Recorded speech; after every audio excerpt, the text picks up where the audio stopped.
as long as you're not becoming a bodybuilder, right? And you're not like training like an Olympic weightlifter, you're still training like a rower, you're just adding in the resistance component into your training, you're going to see kind of a global effect from resistance training. Like it's going to make you faster. My true belief is it's going to make you faster across the board. You know, your 1 minute power, your 5 minute power, your 2K power, your 6K power. Like it has a global effect, especially when we talk about the what's of like how to turn it in, how to fold it into your program throughout the year. Um, it's going to have a global effect because what we are affecting is the muscle itself. And so if we're making the muscle stronger, more efficient, well, no matter what we ask the muscle to do, is going to be better at that. Totally my No interest. worries. All right, you ready to rock and roll? Yeah.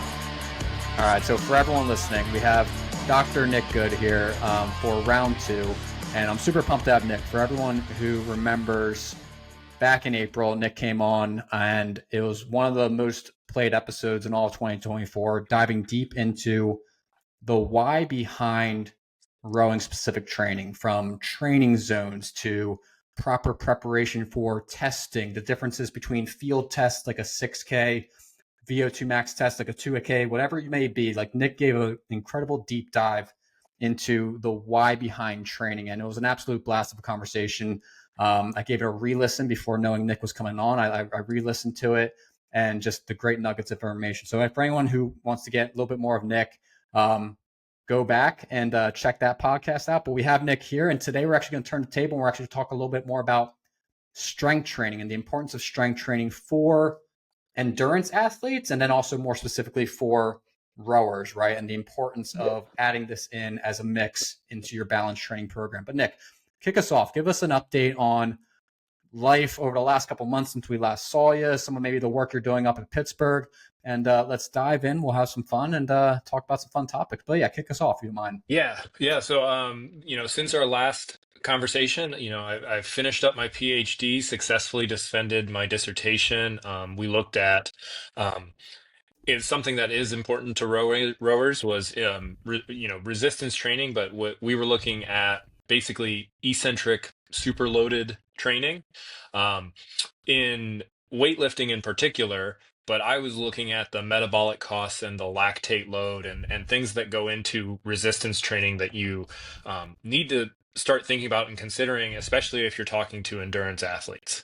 Um, After I, got my PhD and everything, I accepted a position at University of Pittsburgh at their Physical Activity Research Center, and we're currently working on resistance training and its relationship and the recommendations that should exist around resistance training around cardiovascular disease risk. So a little bit more of like a health conscious clinical population, something, that, masters rowers of your podcast, will be interested in, but whenever we talk endurance athletes, we talk about the cardiovascular system, and resistance training can have a big role in that.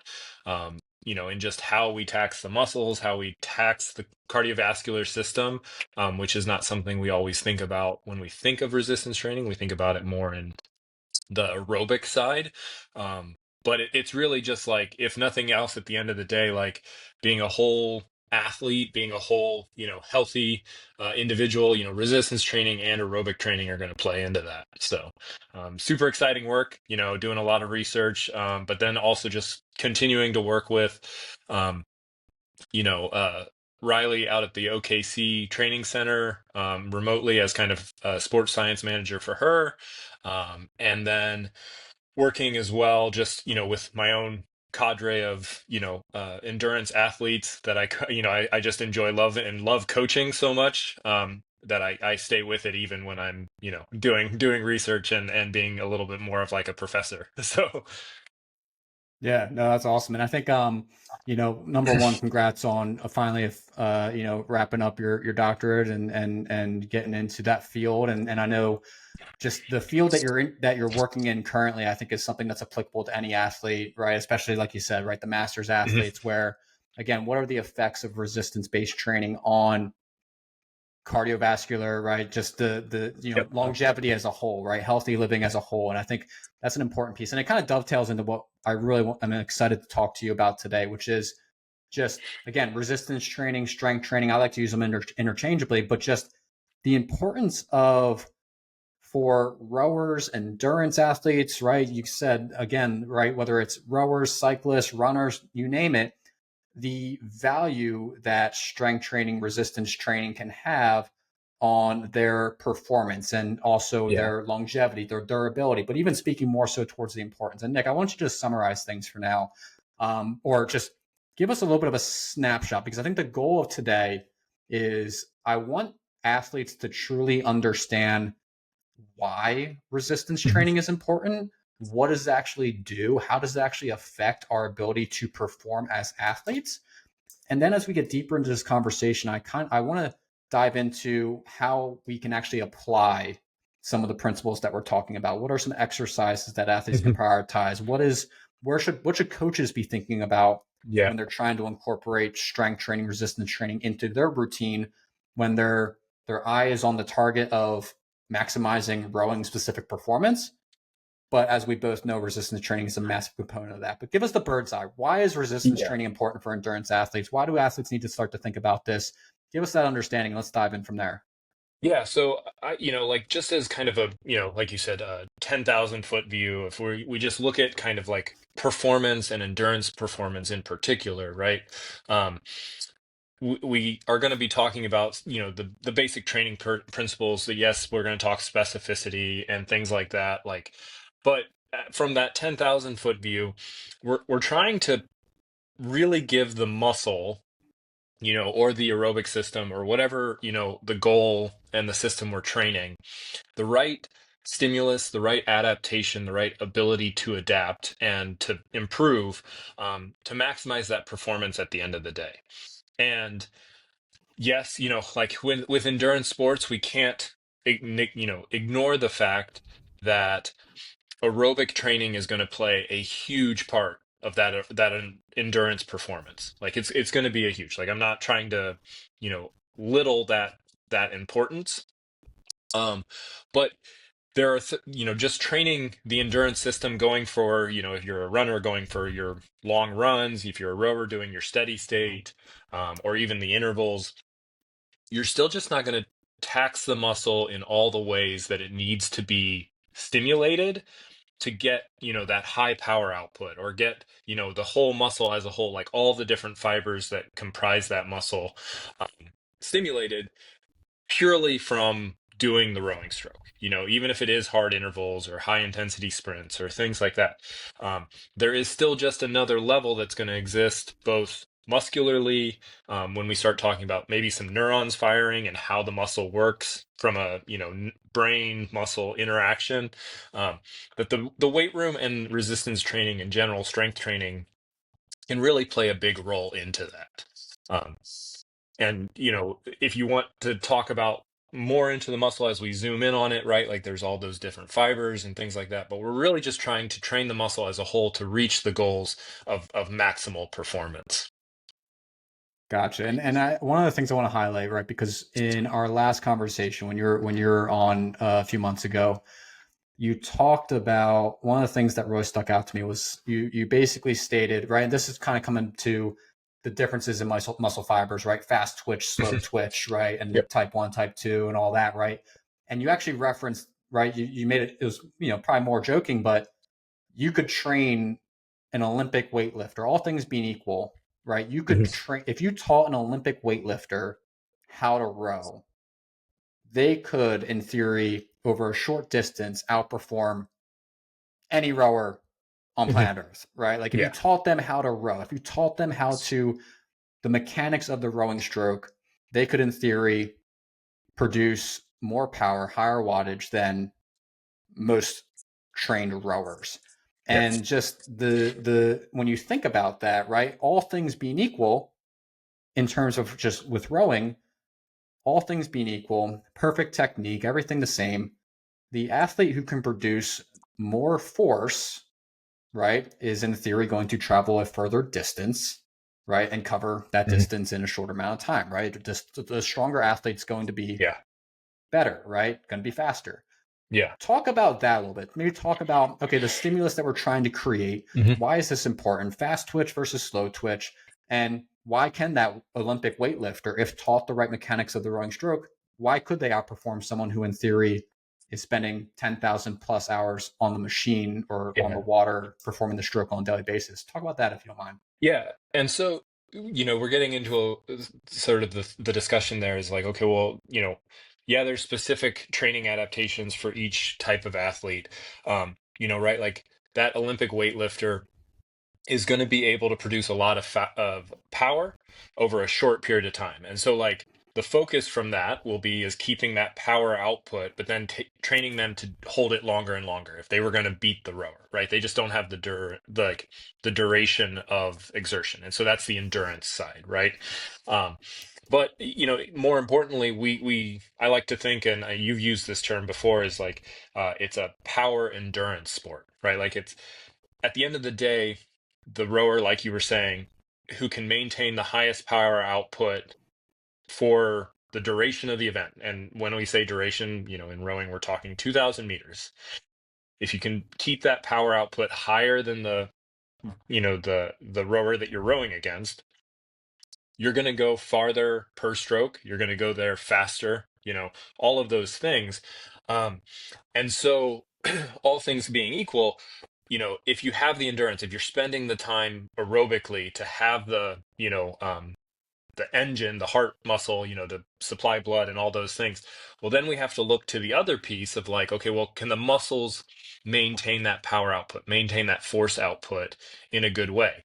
And, again, the body responds to stimulus. And so, we're going to have to give it those high power outputs or those harder sessions to get it to learn how to create power and be resilient for the duration of the event that we're asking. So um like you said, the Olympic weightlifter, they have a great ability to generate force very quickly, and they learn that in the weight room. Like there's definitely something to be learned in the weight room from that, and that can be that extra piece that really does help the rower learn to move their body and start putting out those power outputs that are required from the rowing event, right? Same thing with a marathon runner. Like, okay, we can say in that spectrum, if we have like the marathon runner on one side, yeah, the endurance side is going to be even more important, but they're still going to have to move their body weight for the duration of the marathon, right? And so training the muscle still plays into that, of being able to move your body, move the body weight as you're running, create some amount of power. And so the question is like, can we use the weight room? Can we use resistance training to train up the muscle to again, for the duration, get a higher power output, and therefore at the end of the day, faster speed?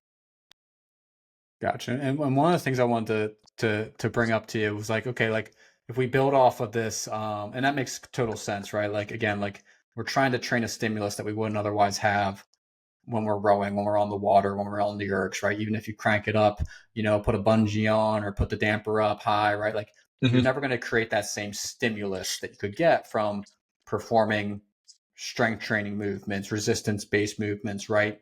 High load type movements, right? You're trying to create a stimulus that you wouldn't otherwise get. And diving a little bit deeper into that Olympic weightlifter versus rower analogy, right? Like Hmm. if I'm a rower and I'm thinking to myself, like, okay, like I don't need to be able to throw, 300 pounds overhead and, catch it in a snatch position, right? I don't need to be able Hmm. to do that, right? Like, do I really need to dedicate all this time to weight training when it's a small component or sorry, when in their mind, it's not the direct movement that we're trying to do. It's not the direct, right? Like I just need to build my aerobic. I need to do all like Yeah. unpack that a little bit deeper, right? Like why can that weightlifter, right? Why is that even important, right? And you can talk about Yeah. the muscle fibers and things like that too, right? Yeah. Because I think I always say like if I can see an athlete jump, if I can see an Yeah. athlete with explosiveness, I'm like Yeah. that athlete's going to have, if they know how to row, they're going to have something that translates to the machine, right? They're gonna have this Yeah. pop off the footboards, Yeah. right? Like, Yep.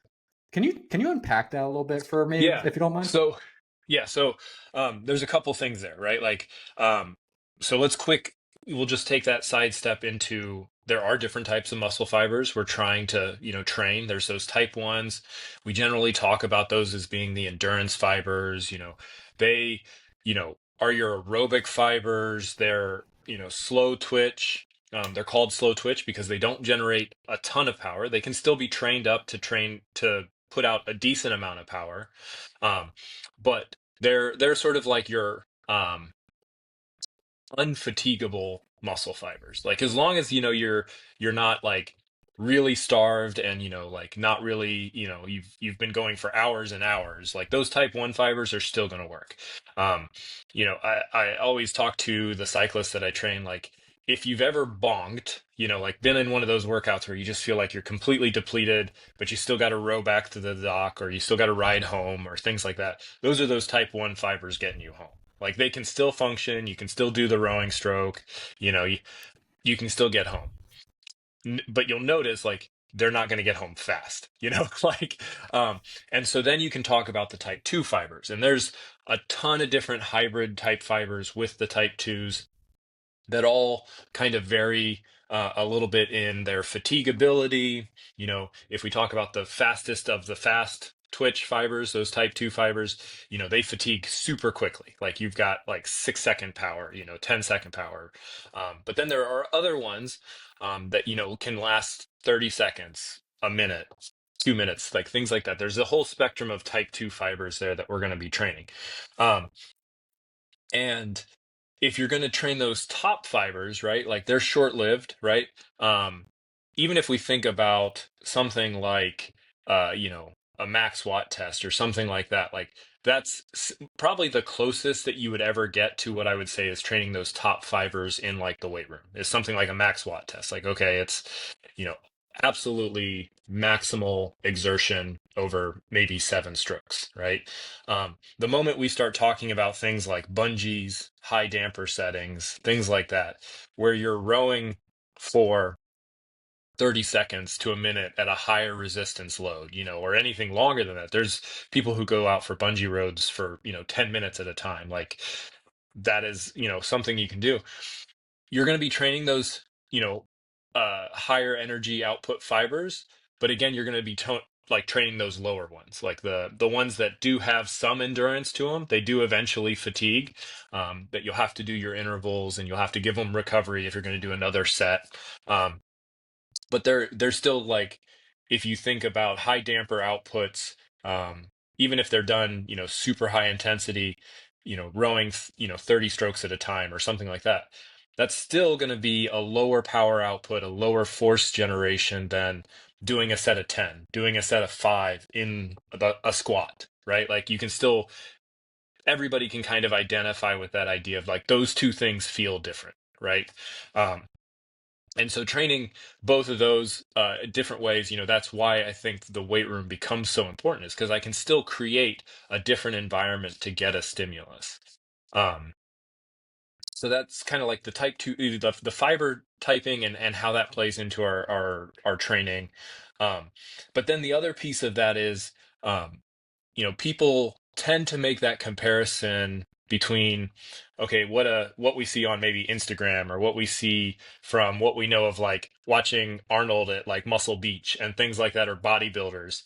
And we see that, oh well, if you're going to be in the weight room and you want to get strong or you want to build muscle or things like that, it takes 5 days a week of 2 hour resistance training practices. And immediately the endurance athlete goes, well, I don't want to get that bulky, like I don't want to be a bodybuilder.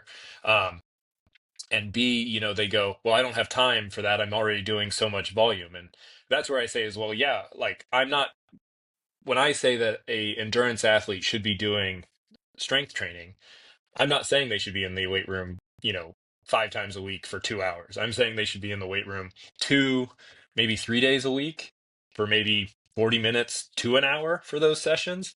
Um, and I'm also dispelling that myth of like, well, if you're doing your cardio and you're doing your aerobic volume, and you've been training as as an aerobic athlete, you're also not going to get very bulky. Like we're going to talk about maybe a body composition change. Like you're going to get more muscle, but like you're not going to, immediately like get shoulders that are twice as wide, and you're not going to like be the clip of the track cyclist who has tree trunks for legs. Like you're going to get leaner, you're going to get more, and you're going to get when that body composition shifts. Now we're talking about the body mass, and the mass that you're working with is all working mass, right? It's like nice lean muscle that's going to be doing a lot of work for you. So Yeah, and I love because I think that's a big thing, right? Like a lot of people are hesitant to perf or to do strength training and incorporate resistance based training because of the fear of, okay, like I'm an endurance athlete, right? What do I need? Shoulders and pecs and a big upper body, big bulky, right? Putting on muscle, right? Muscle doesn't float, all these different things. And mhm. I think one of the parts that you just highlighted there was like, okay, like you're trying to, and this will kind of, when we go into like how does it kind of play, or how is it incorporated into a program, into a routine, and this and that. But in theory, the endurance based training that you're doing, and correct me if I'm wrong, almost keeps the muscle hypertrophy growth right in check, right? You're not going to be, because you're doing so much endurance based work in theory, right? Probably, Yeah. let's just put a number on it, right? 80% of your work is centered around endurance based training, whether that's high intensity or low intensity, you name it, but still non strength training, right? Mhm. That's going to keep the bulkiness or the weight gain or all these different things in check. But what you are going to be producing in the process is higher quality muscle that can produce greater force when you're going to try to Yeah. move that handle, right? Drive that flywheel and produce more wattage. Talk a little bit about that, right? Like the muscle growth and, Yeah. but, or muscle growth versus increase in strength, which then leads to Mhm. more Yeah. force output. Yeah. So, generally speaking, as we start getting closer and closer to talking about how do you work it into a program, and how do you like work in your strength, and what are the goals there, um, the general kind of rule of thumb, we're always trying to like build muscle, so we have to create the muscle first, and then that muscle, once it's created, once we've made some extra muscle, we've grown it a little bit, then the focus is make it strong, like make it be able to lift more weight, create more force. And then that last iteration, when we talk about sport performance, is make it fast. Like, okay, now let's make it create force fast and powerful. Um, and the thing is even if you're doing all that endurance work, and you're growing muscle, like again, you're doing just like you said, put a number on it. 80% is still aerobic. Like that is still the lion's share. And so that's where we're going to say, like, oh, sure, if I were to look at pre-lifting and pre-strength training versus post-strength training, yeah, we might actually see the muscle go from, one size and actually get bigger. Like we'll see some hypertrophic adaptation there. But again, that's still going to be at the cost of probably losing a little bit of percent body fat, things like that. So like the leg as a whole, if we were going to talk about like the quadricep or something like that, the leg as a whole probably didn't get like super bigger, but it's leaner now. There's less ancillary fat, there's less, things like that on the leg. It's all just working muscle now. And so like what is your mass is moving muscle, and it's lean muscle, and it's super efficiently trained muscle, that's going to benefit you. Yeah, and I think one of the things I always say, like you can tell an athlete where, again, especially like, when I coached college men's rowing for a number of years, it's like you can tell like an endurance athlete where you look at them, you're like, there's nothing wasted, right? In terms of Hmm. like body composition, right? Like they're lean, every ounce of, their body is utilized in performance, right? There's no, and again, this is, whatever way we want to take it, but like there's nothing wasted on their body, right? There's no extra Hmm. fat and extra this and that, or bad muscle that isn't optimal for performance. Like it's like and a picture from a textbook of an endurance athlete. You can kind of see that, right? It's that Yeah, you can see that, and I mean, I would just say is like at the end of the day, when I talk about my with my endurance athletes, whether it's my girls like the triathletes that I was working with, or cyclists, or rowers, or whatever it is, my usual like thing I'm saying is I'm not asking you to lose weight. Like we're not like I'm just trying to make the weight, the body you've been given more efficient, and so I'm going to have you do resistance training because I want that muscle to be working really well. I want that muscle to be as like I want that muscle to be a significant part of the body that you're using to perform, right? Um, it's going to be more efficient. It's going to be, doing all the work that you want to do. You're going to feel better, like you're going to recover better, like all of these things that go into having a good muscle mass doing work for you. So, Yeah, and that makes a lot of sense. Like again, like it's like, and especially when you incorporate, when we come back to power endurance, right? Like Mhm. yes, like a marathon runner at the highest level is probably not going to have much lean muscle. Like they're purely built for speed, right? But we have to learn how to, or we have to have the power to be able to get off the line, be able to Mhm. sustain power for 2,000 meters, right? Like same with cycling, right? There's a power element that goes into that specific sport, right? Like in order Yeah. to, and we'll bring it back to rowing, in order to move that handle from catch to finish and deliver power through it in an effective way, like there is that piece of like you got to learn how to generate wattage. And again, that isn't just about putting on muscle for the sake of muscle, it's about putting on muscle to then become stronger, right? Right. And Move I the think boat. that's exactly right. And I think one of the things I want to, right, because I do want to talk about like how do we incorporate this into a program? What can coaches think about, right? You highlighted a little Mhm. bit like, hey, it doesn't need to be much, it doesn't need to be, take the lion's share of your training, but it should be incorporated. But before we get to that, and you highlighted this in an article mostly centered around cycling, right? And you can dive into that article if you would like, right? And there's some amazing stuff in there about strength training for endurance athletes. So one of the things that you highlighted was cycling economy, I believe is what you Mhm. said, right? I haven't looked at it in a couple of days, but cycling economy. And I Yep. wanted to bring that to rowing economy because it kind of talks like, and I think you talked about it in terms of the importance of strength training for increasing our wattage that we're able to produce on a per stroke basis and how that can be carried over into consecutive strokes, which ultimately, again, bringing it back to we can travel further distance per stroke.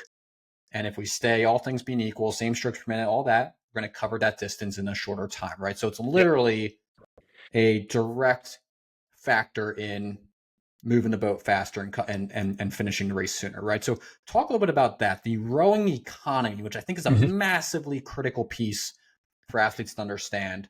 But dive into that if you don't mind, right? Rowing economy. Yeah. So we can think about that. In cycling, it becomes a little bit easier because we're really like, once you get fit to your bike, like your economy is kind of set. It's just leg power, things like that. When you talk about a stroke, or the rowing stroke in general, it's a whole body movement.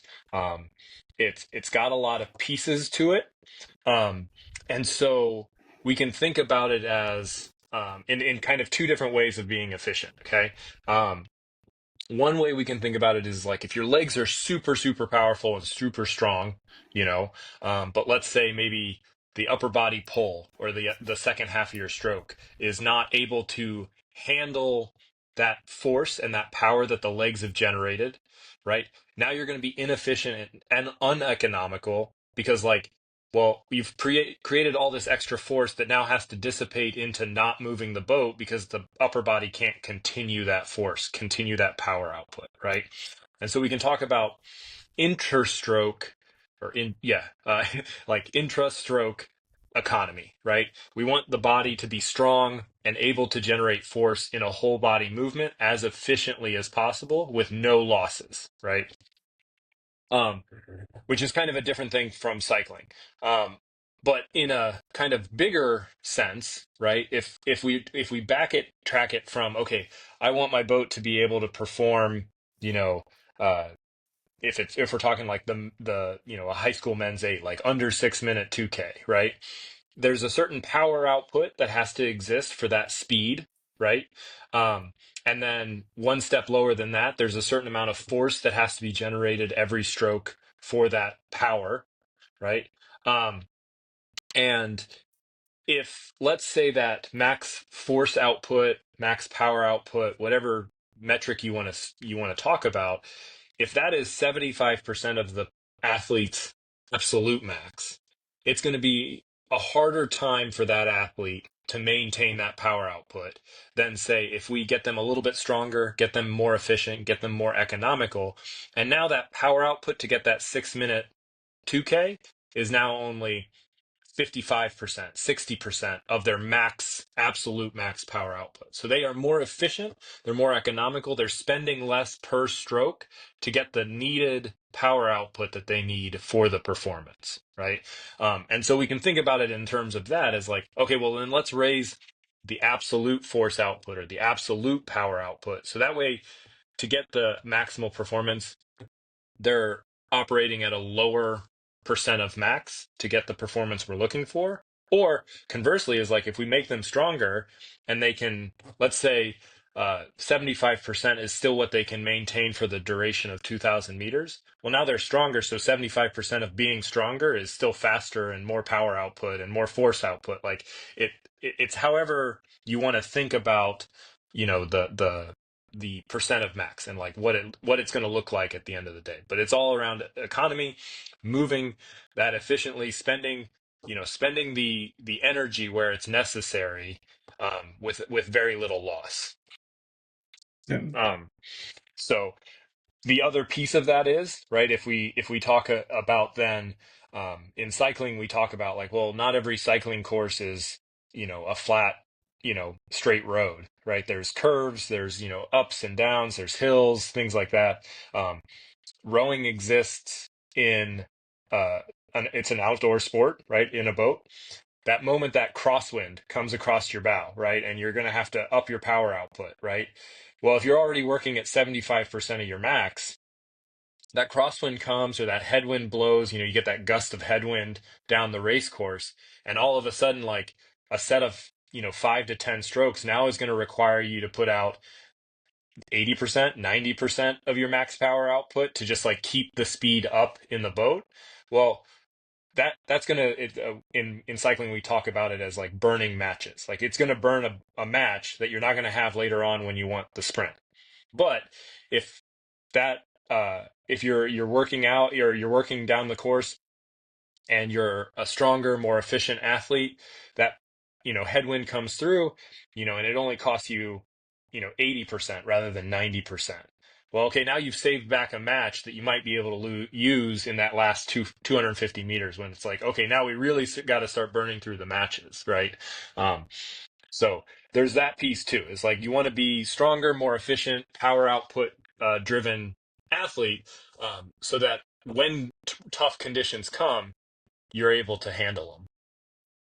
Yeah, and I love that. Like that's one of the things I think is so um that resonates with athletes, right? The ability to, again, like if you can produce X percentage more on every single stroke, right? In terms of like absolute, Hmm. force, right? You can produce X amount more on every single stroke, right? Like, okay, like you're literally more efficient, right? The amount of input that you're putting in, you're getting more out of it on the other side, right? On a per Yep. stroke basis. And I think that's a huge thing for people to understand. It's like a 1% difference, right, in strength, right, on a per stroke basis is going to be significant when you put that over 220 strokes or whatever, right? Right. 2K, Right. 2K distance. I think that's a huge piece Yeah. that for athletes to understand. Like, and one of the things I wanted to highlight, right, before we get into talking about kind of the what, right? Like what should athletes do? Hmm. But and I'm just curious for your perspective, right? Because a lot of coaches do it. I've done it in the garage with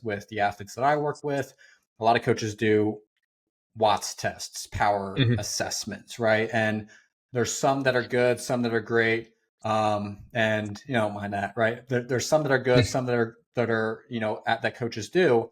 Um, Talk about the like if an athlete is doing a Watts test, right, and they're Hmm. able to produce, I don't know, I'm going to pick a number, right, 600 watts on a 7-stroke max watt test, right? So, whether it's a high school boy, high school girl, you name it, what does that test, right? If you knew nothing else about this athlete, right, and they did a 7-stroke max watts test, right, Mhm. rate whatever, this or that, right, Mhm. right, like what does that test tell you? Because I'm looking for something, or I'm curious about something that's like for athletes at home to be able to measure and be Mhm. able to assess, am I getting stronger, right? Am I actually Yeah. getting stronger? Am I producing more force? But from a coach's perspective, right, using your coaching background, like what does that stroke even tell you as a coach? Yeah. So I would say, that Max Watts test um, is really there to show, like, can you form high power, high force output in the rowing stroke at, at a moment's notice? Like, can you put it all together, right? Um, and because there's a leverage piece, like getting onto it nice and early, there's high power output, like can you coordinate all the muscle components of the rowing stroke to generate a large amount of force or a large power output, right? um and so I think there's a big neurological component to that, right? And so I that will be benefited obviously from becoming a stronger athlete. It'll also be benefited from, again, spending some time on the rowing stroke, learning how to coordinate, high power output, getting the neurological firing, doing some power work in the weight room and on the erg or the boat, to coordinate that movement, kind of put it all together. um, but I think from a strength and power output, that we might look at throughout the year is like maybe sometimes we're looking at the power output over a minute, or something longer, where it's like, okay, well, what I'm looking for is, like you said earlier, is like getting that 1% more strength or 1% more efficiency. Like, I think you'll see that more in the longer, because we are a power and endurance sport. You know, I think that'll be where you'll see some of the benefits from being a stronger athlete, being a more endurance athlete. I mean, it'll go the nice thing about endurance sports, or sorry, resistance training in general, is as long as you're not becoming a bodybuilder, right? And you're not like training like an Olympic weightlifter, you're still training like a rower, you're just adding in the resistance component into your training, you're going to see kind of a global effect from resistance training. Like, it's going to make you faster. My true belief is it's going to make you faster across the board. Your 1 minute power, your 5 minute power, your 2K power, your 6K power. Like, it has a global effect, especially when we talk about the what's of like how to turn it in, how to fold it into your program throughout the year. um, it's going to have a global effect, because what we are affecting is the muscle itself. And so if we're making the muscle stronger, more efficient, well, no matter what we ask the muscle to do, is going to be better at that. Yeah, and I think that's a very like, and feel free to like, I think a lot of athletes might think like, okay, well, I can produce 600 watts, I'm just picking a number here, right? Like Hmm. 600 watts for 7 strokes, but I'm rowing way further than 7 strokes. I'm rowing, Hmm. Yeah. couple hundred strokes, right? Depending on whatever the distance is. Like, should they be thinking like, okay, like whatever that max wattage is, right? If it's 600 Hmm. strokes, okay, well, extrapolate that out over the course of, well, if 7 strokes at 600 is your 100%, okay, well, think about it in terms of, okay, well, I can sustain 80% over the course of 220 strokes. So Yeah. 600, my 80% is bigger, is way more powerful than the person who can only produce 500 watts and sustain 80%, right? Like, Yeah, exactly. relative wise, does that make sense? Yeah, yeah, that makes sense. That's a way, like, if we can, I mean, we know all the numbers here. Like, if I think it's, I'm gonna, again, I don't have the converter in front of me, but like, I want to say like a 145, like a 7 minute 2K is like 300 watts, somewhere in there, right? Or roughly. It's been a while since I've had to make that conversion, but Sounds about right. like, yeah, but like 600 watts, right, is 50% of, or is 50%, 50% of that would be your 300 watts, 7 minute 2K, right? Well, that sounds way more easy, way more doable than, oh, I have a 400-watt max power, and I have to maintain, 75% for 7 minutes, right? Um, so there's that piece of it too, right? Um, so moving that needle up so that like our lower percentages are faster, you know. Yeah, I think that's actually really interesting. That's a good way to kind of think about it, right? Like in terms of like the percentages and the relative increase, right? You increase your max wattage. Okay, well in theory, well your 80% is now higher, right? Okay, well Mhm. what do we need to sustain for 2,000 meters? Okay, well you need. I'm just making things up. I don't know the weeds of it, but I need to be able to sustain 80% for 2,000 meters max Right. press, like in order to kind of sustain that speed. So in theory, I'm producing more wattage per stroke. My rowing economy is going up. So as a non-math guy, right? Like that math aligns. So it's interesting, Yeah. right? It's a good way to think about it, right? When you put numbers attached to it, and you can get Yeah. numbers when you do a Watts test. Right. And I think that's huge, right? Like, and now diving into a little bit about the what, right? And you highlighted this a little bit. I think this is going to be a fun part of our conversation because coaches can kind of take notes and be able to understand a little bit about like, okay, like we threw a lot of why out there. I don't know what Mhm. that means, right? Like, so Yeah. now, like talking a little bit more about the what, like, and maybe again taking that 10,000 foot view approach, which I Yeah. think is helpful for everyone, right? Like that 10,000 foot view, it's like, what do I need to think about, right? Where do I need to start, right? And again, you highlighted it before. I don't need to be in the gym 5 days a week doing hour-long Mhm. sessions, bodybuilder splits, and this and that, right? Like, I need to be efficient. I need to think about maybe 2, 3 sessions per Yep. week. What do those sessions look like? Where do I start? Yeah. Is it full body? Is it, broken up into splits, right? Like take that Mhm. wherever you want, but let's talk about the Yeah. what and how to apply it. Yeah. So let's again work with this kind of like we're going to start really far away from it, and we're going to kind of try and get as narrow down into it. So at 10,000 foot view, we already sort of talked about like you want to build the muscle first, you want to make it strong second, and then you want to make it powerful, right? Like you want to kind of pare it down. Um, and so there's three goals there that we're kind of working with within the weight room. And I am a big proponent of, no matter if you're an endurance athlete, even when you're in season, you should be doing some strength. Like now, we're going to talk about as we get closer to it, right? Like what does that volume in the weight room look like? And so let's start with, if you like with any good periodized plan, or when we're talking about training plans, right? You find your goal, like where is our in season, where's our preseason, where's our prep, um, where is our, we're maxing out for a state championship or a youth nationals or a, masters nationals or whatever the goal is. And so you backtrack from there. And so, in your general prep, you're doing a lot of volume, things like that. You're still working a fair amount of volume in the rowing stroke. That's when, you want to be building some volume in your strength training as well. That's probably where, if you're looking to build muscle, like create new muscle and make the muscle bigger and things like that, um, that's when you're going to be talking. Maybe it's two, maybe it's 3 times a week. Again, I don't think it needs to be crazy long. For a lot of endurance athletes, I think if you're spending longer than an hour in the weight room, it's probably too much. Um, I think you can be super efficient. We can talk about splits in something like rowing in particular, especially if we're only doing 2 sessions a week. I think we should stay whole body. That has some good metabolic costs that we've seen in the research. It has some good just like whole body strength, pieces to it.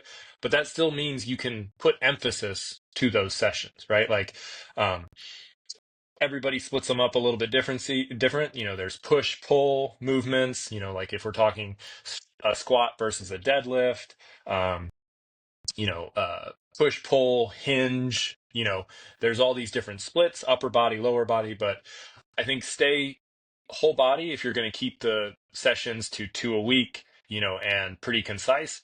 But again, when I programmed for like triathlon or other rowers or other cyclists, like we'll do whole body, but one day is going to be push centric. So we're going to, still do maybe a pull movement here or a hinge movement here, but like the lifts and the movements that I really care about are things like the squat, the bench press, things like that. Um, and I'm going to keep it to multi-joint movements, right? Like we're not going to do bicep curls, like, or if we are, it's going to be the absolute last thing to do, and it's just because like we want to joke around and like do some vanity muscles, right? Because like a good proper rowing motion, like a barbell row or things like that, are going to give you bicep engagement. Like it's a multi-joint movement. All of the muscles are going to be incorporated if we're doing good form and things like that. But then, on our hinge day where we're focusing more on like the deadlift, maybe we're doing a lot of pulling motions, but we're still going to do something maybe like a lunge where there is still some quadriceps, some push part to it, but it's still maybe better on a hinge day or a pull day. Um, then as we transition to and the last bit to that is like volume, like maybe the sets are going to be longer, so we're going to be talking about like slightly lighter weights, between the 60% to if it's a really heavy larger set, maybe as much as 80% of your one rep max if we want to start putting some percentages to it. But we might be doing sets of 10, 3 sets of 10, a set of 12, things like that. We're going to be doing a volume if you're going to grow muscle. If you're building strength, like as we start getting into maybe closer to the season, maybe some pre-season stuff, we might be starting to sneak in 2 strength type trainings a week. If it's early and we still want to do 3, like maybe it's 2 strength days and a power day. Like you can kind of change the work there. Um, but strength workouts, we're gonna pare down the sets so there are not so many repetitions. We're looking in that 3 repetitions to maybe 8 repetitions. Again, heavier loads, learning how to generate force, getting stronger. Moving that 1 RM up, which is done better in like sets of 3, sets of 2, sets of 5.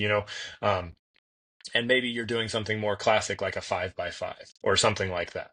Um, and then once you've built up some strength, we've moved that 1 RM up a bit. Then we're going to look at a lighter percentage of that 1 RM. Maybe it's only 40%, 60%, and we're going to move to maybe some high pulls from the floor or something like that, some power movements, right? Like where we're looking at moving that force or moving a weight fast. And I don't categorically stay away from things like cleans and power, like what we think of to like traditional power weightlifting movements for endurance athletes. Um, but there's always a cost benefit to that, right? Like we're either gonna we may want to train that clean, but like it's going to take time. It's a very complex movement. There's a safety aspect involved, especially with new rowers. Like I want them to learn how to generate force from the floor, but do I want to actually teach them how to clean and catch a bar at their collarbones? Like I don't know. Like that's every coach designs, and every athlete's. We meet them at their skill level.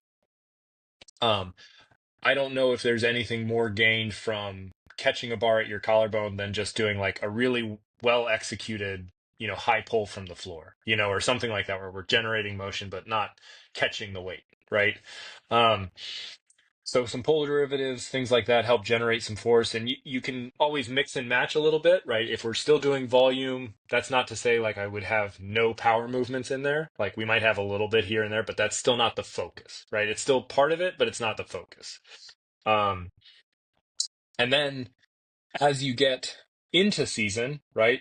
Um, the one thing about one of the articles I used in that Cycling News Weekly looked at strength training in cyclists, and it was like even professional cyclists in season were doing some strength work um, about every 7 to 10 days, right? And so that gives the coach a little bit of play that we want maybe one session of strength stimulus every 7 to 10 days. So like, oh, we have a race coming up on the weekend. Well, the only time I can have them lift is on Thursday, but like that's really too close. I'm not feeling comfortable being that close. Well, okay, let's move it for after the race.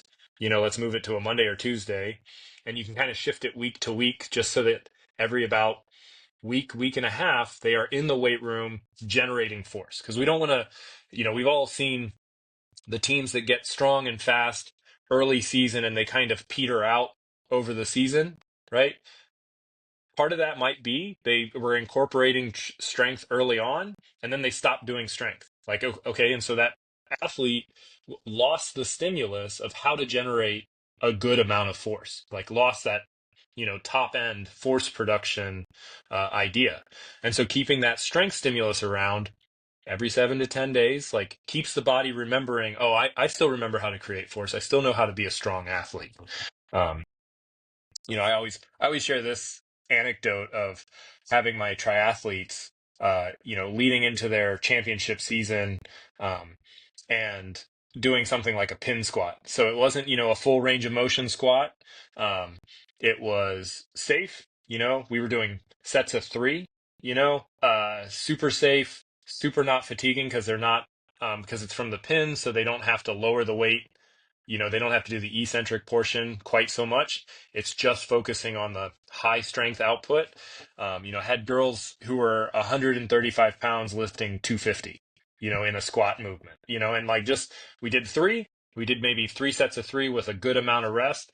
And the thing that shocks a coach when I say this is like, yeah, they did that. And then they had their interval run that afternoon. Like they went out and did, like a couple 800s just to keep speed up.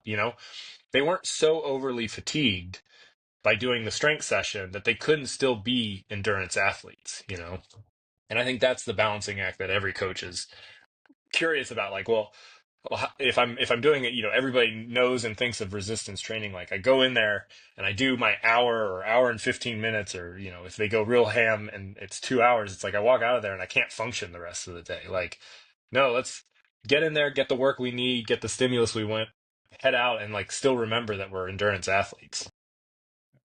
I I love that. I mean, that last, I don't even know what it was, 5 to 10 minutes. Like every coach Yeah. should run that back. Like there's so many places that I could take it that I'm curious to dive even deeper into. Mhm. But even just from a bird's eye view perspective, like the amount of nuggets in there that coaches can take with them, Mhm. like everyone should run that back, 5 to 10 minutes and listen to that and take some notes because there's some great stuff in there. And I think one of the areas that I wanted to think about, right, like because when I structure weight training, strength training, whether it's for myself or for athletes I work with, it's like you're thinking about it in terms of, right, like I always say, like train the movement, not the exercise, right? So push, pull, squat, hinge, right? Like, Mhm. okay, well, you might, it's full body focus, right? Which you might see, in most, like, especially at the college level, right? Like most of those programs you're doing, 2 times a week, Yep. and you kind of got to hit every movement within that. But within that focus, within that session, there's focus movements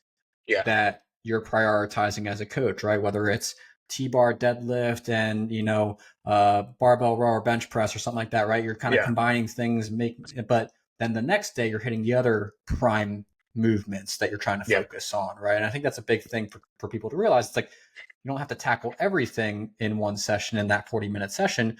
You should touch on everything, but you could have a focus for each specific session and then shift that focus the next few days Yeah. later, right, when you go for round two. And I think the other piece that you talked about at the end there, and maybe this is the direction I want to take it now, it's like you talked about the importance of, okay, we are endurance athletes first, right? Like the bulk of Yeah. our training is being endurance athletes. And the last thing you want to do in a strength session is positioning yourself where you can't perform the sport that you're actually training to do in Mhm. the first place, right? And I think a lot of that comes from over fatiguing themselves, right? They do, you know, barbell stays on the back. You got to do 100 squats, before the barbell leaves your back, right? Like, my wrestling background says rock on, let's go. Like, that's cool stuff, right? Like, but to a degree, yeah, that's training mentality over actual, science and practicality, like what's realistic and what actually moves the needle, right? And Mhm. there's, yeah, like, what's the cost benefit to that, right? Are you putting an Yeah. athlete at risk of getting hurt where now they no longer can perform the sport? And the Mhm. piece I wanted to highlight, dovetailing off of that, is lifting to failure, because I feel Mhm. like a lot of athletes have the mindset of, if I'm not maxing out this set, I'm not Yeah. getting the real value. Or if I'm not walking out of the gym sore as can be and barely able to walk upstairs, I'm not getting the value out of it. And then actually, I'm going to let you run with this, but then the flip side of that is athletes under, Mhm. producing a stimuli, right? Whatever I just said, right? Like Yeah. they are running through a what should be a 40-minute lift in 15 minutes because they're supposed to be lifting some weight to produce a stimulus, and they're going ultra light and they can just bang bang bang from one exercise to the other. Next thing you Yeah. know, they're done in 15 minutes, and they really get the value Yeah. that was intended. Talk about that, right? The two Mhm. different, right, from lifting only to failure all the time and not lifting at all to produce the right stimulus. To unpack that. I know I went a million different Yeah. directions, but I think No, it's a no, good you're one.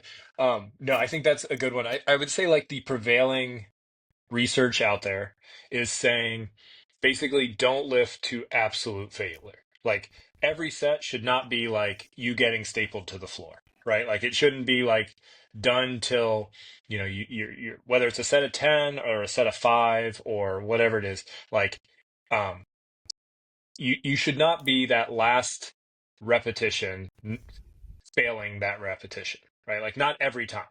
Like mainly because uh, the cost for recovery from training to that absolute failing point is going to be so much farther or so much bigger than training. What I always say is like at times we're going to train close to failure. Like it's going to be hard, but like it's not going to be failure, right? Like it's going to be close, but not failure.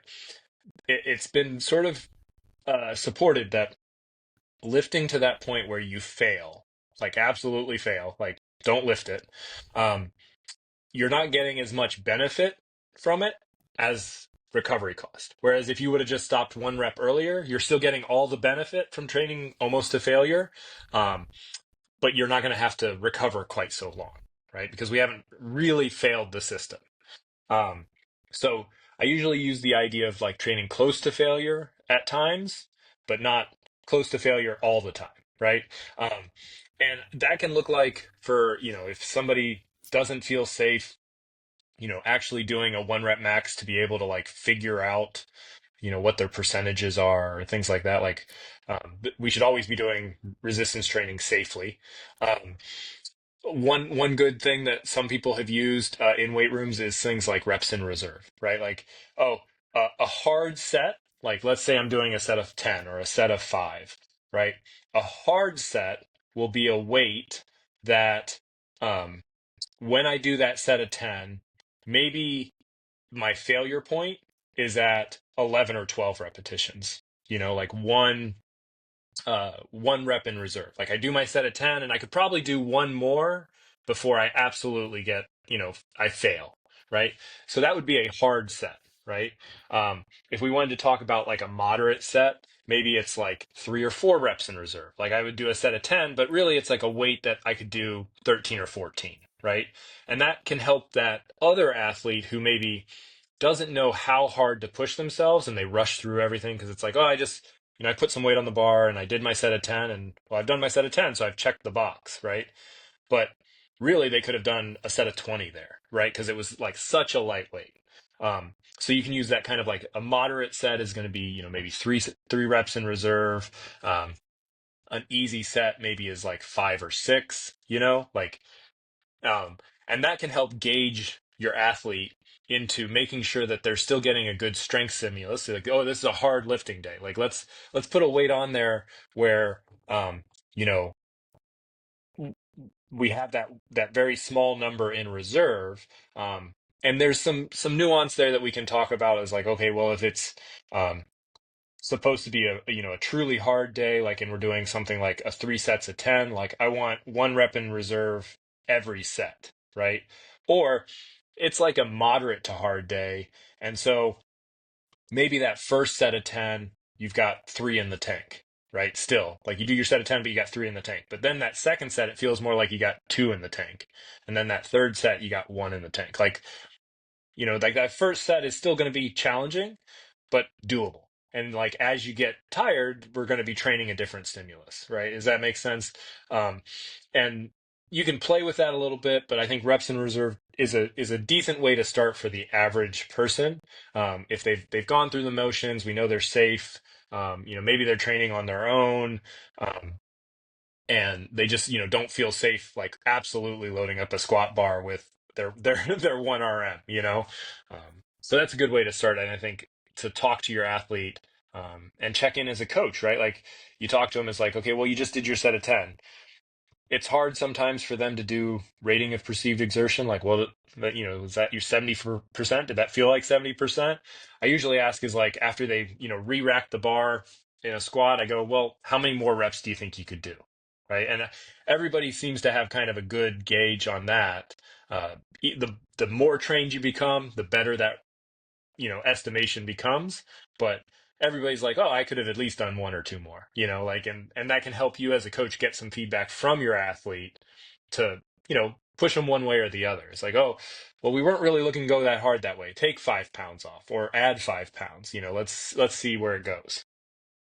Yeah, I think that's such a powerful tool to weaponize, to utilize, right? Like reps in the bank, reps in reserve, right? Like, can Mhm. like for an athlete who again isn't at a safety level or comfort level to be able to do, 1 rep max or anything like that, right? Like, or coaches who don't feel qualified in, administering that right to their athletes, which probably for the most part, coaches may not have that skill set to them, right? Like measuring it by perceived effort in terms of, okay, well, how many more could you do, right? If you were doing 3 sets of 10 and you got to number 10, and you feel like you could have done 10 more to get to 20, well, is that really moving the needle? Versus Mhm. if you got to number 10 and it's like, okay, I got to 10, I probably could have got to 12, but 13 would have been tough.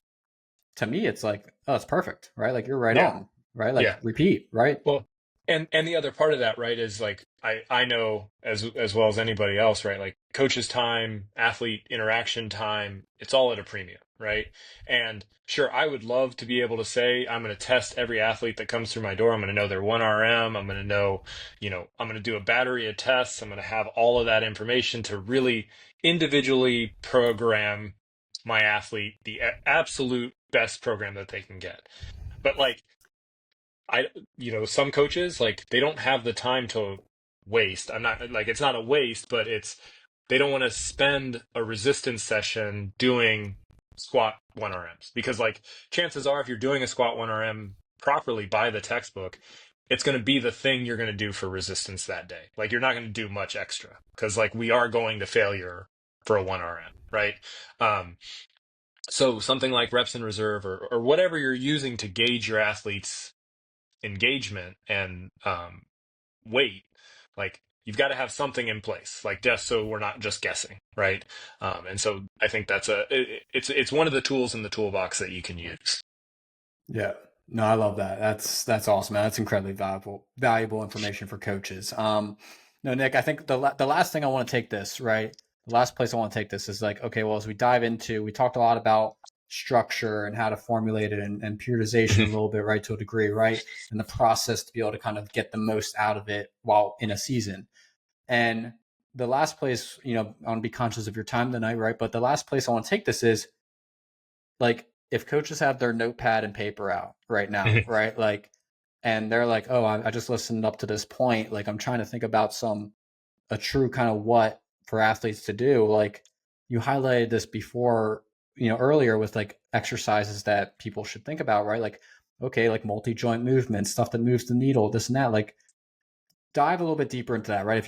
As we wrap things up, right? And coaches are curious about like, oh, like for rowing specific athletes, like, in your mind, what moves the needle? What Mhm. exercises move the needle and actually are worth a coach incorporating into their bird's eye view strength routine that Yeah. athletes should prioritize? And maybe if you can, okay, like what's the exercise? And then if it's an advanced exercise, is there a regression that you think Yeah. is a valuable exercise? So let's finish off with that, right? Something Yeah. that the people at home can take with them and Mhm. then we'll close things out. Yeah. Yeah. I mean, I'm always a big proponent of squats, deadlifts, like things like that. If you can't deadlift or you haven't fully learned how to properly deadlift, um, you can use a hex bar, right? If you've got a hex bar, if not, regress it even more, do dumbbells, right? Like, um, but I think there is uh, definitely in our sport a benefit to learning how to properly deadlift. Like, it protects your back. Like, learn how to make a brace. You can also do it in the squat.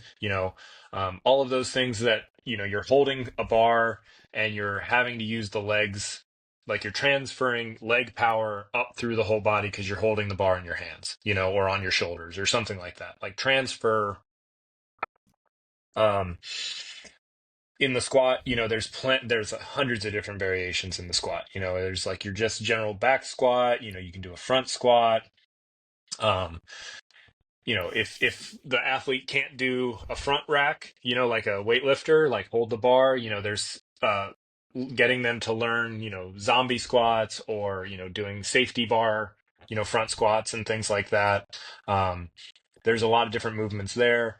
Um, Again, we talked training whole body. I think there is some benefit for some pull derivatives, that can be safer than doing something like a clean or a snatch if we don't have the time to teach a very complex movement, right? Um, One of the movements that I love for rowing, it's called like the mid thigh pull. You can weight that up, you can put it on pins and safety bars. Um, and you can learn how to generate a lot of power through your hips, like that hinge movement, right? Um, so the mid thigh pull can be done. It's easy to teach. Um, if you're talking about an athlete who maybe is a little under coordinated at generating power, even regressing back to stuff like, a heavy med ball toss, right? Like, those, I think sometimes when we think about weightlifting in the weight room and plyometrics, like we think about jumping and all of those things, or we think about squats, we miss some of these like simple coordinating movements. Like, okay, here's this heavy med ball, weighs 20 pounds. Like, toss it as high as you can in the air. Like, how do you generate that power to move even 20 pounds? Like, that's a coordination power. Um, and so those can be incorporated, like they're not super fatiguing. You can do those anytime during the year, right? Like, which can help, coaches train an athlete how to generate a power in a systematic way from the floor or from the footboards, however you want to talk about it. Um, uh, Kind of rambled, like kind of drifted there, I think. I think those are some great movements. I think you still should be doing some kind of push movement. Like, yeah, sure, it's easy to understand. Like, we need a seated row, or we need a lat pull down, or we need, something that's the pulling muscle. But having some pressing strength, like a chest press or a bench press, things like that, just make the shoulder joints more resilient. It's the other mover to the shoulder. It keeps it, and so muscular imbalances, we want to be relatively balanced. Like, rowers are always going to be stronger in that kind of like pulling row motion than they are in that strength, bench press motion. But setting a bench press is beneficial to health of the shoulders. Keeping that shoulder working in the right way. Um, but then the standard lifts that everybody uses in rowing, I think, are good. Lunges you have their place, and things like that. Like, you don't want to disc everything, and like, we don't want it to be stagnant. So, think ahead, think of how to progress a movement, how to regress a movement. Things like that are super important. Um, yeah, Yeah, no, I love that. I think that's a great, again, like you're tackling all the movements, you're hitting everything for athlete, like, and then there's always a regression that, for beginners or something like that, right? Like, I love goblet yeah. squats. I think about Oh goblet yeah, squats, yeah. That's a good one too. Like, for a where it's front like, squat regression. yeah, like, those things or lunges and stuff. Like, again, like, there's so many different exercises out there. And I think one of the things you talked about, right, you highlighted, it's like the value of just being able to do push movements, right? We may not think of it Yeah, as the most applicable thing to rowing performance, but as you know better than I do, like the things that you get out of that in terms of like preservation of the body and hmm, stability through the shoulders and all that. So, and that's another thing. Like, we could do a whole another like hour on just like the value of just why weight training helps with durability. I'm sure you yeah. experienced that with like triathletes and, other endurance athletes who are putting a lot of pounding into their bodies and stuff like Yeah. that, or very repetitive movements, right? Like weight training and durability, I think, is another piece. But, with that, that's a potential down the line. Yeah. Nick, this was awesome. There's so much value, and I think the biggest thing for people, right? Like if you literally want a bird's eye masterclass on performance, rowing specific performance, take the episode that Nick was on back in April and combine it with this one, and just grab your notepad and pen and just take some notes, and you will literally have an amazing, just broad base rowing performance, training program right from there. When we talk about the zones and the, endurance, aspect of rowing, 2K performances and what to train for, what to think about, and you couple that with the stuff that we don't think we need, but is just as important, right? We may not think we need, but it's just as important, just in performance, strength, and preservation and things like that. Like you take Nick's 2 podcasts and you got a great strength, you got a great training program. You just got to listen to my voice, double time, right? But with that, Nick, this was awesome. Any last things for us? Any last things that we can learn from you or take from you or help you? Yeah. I mean, the last thing that I always tell, developing athletes, when I've worked with the U23 and U19, like US Rowing Pathways athletes and things like that, and consistency. Like, you know, get your recovery schedule. Like we're like when we talk resistance training, like we're trying to add that extra 1%. But if you're not doing 60% already, like, well, maybe focus before you start talking about like the minutia of strength training. Like you still should be doing some strength training, but like, oh, whether a set of 10 or a set of 8 is what you need, like get your recovery in order, get your eating in order, getting your sleep in order. All of that is great.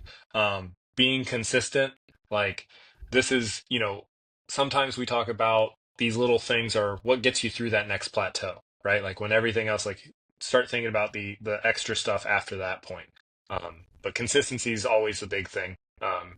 Endurance athletes are all about like what makes a good endurance athlete is consistency to training and pushing that needle. So Love that, love that, Nick. This was a blast. Thank you so much for coming on. Good luck with the research and the amazing stuff you have going on out there. This was a blast. We'll figure out a round 3 of some sort, some amazing topic for a round 3 that we can dive deeper into. Because again, I really enjoy learning from you. But again, thank you so much for coming on. Good luck with everything that you do, and we'll chat soon. yeah, thanks, Kevin. I love chatting and nerding out on some physiology and some training. So anytime you want to chat. Absolutely, absolutely. This was a blast. All right, I'll talk to you soon.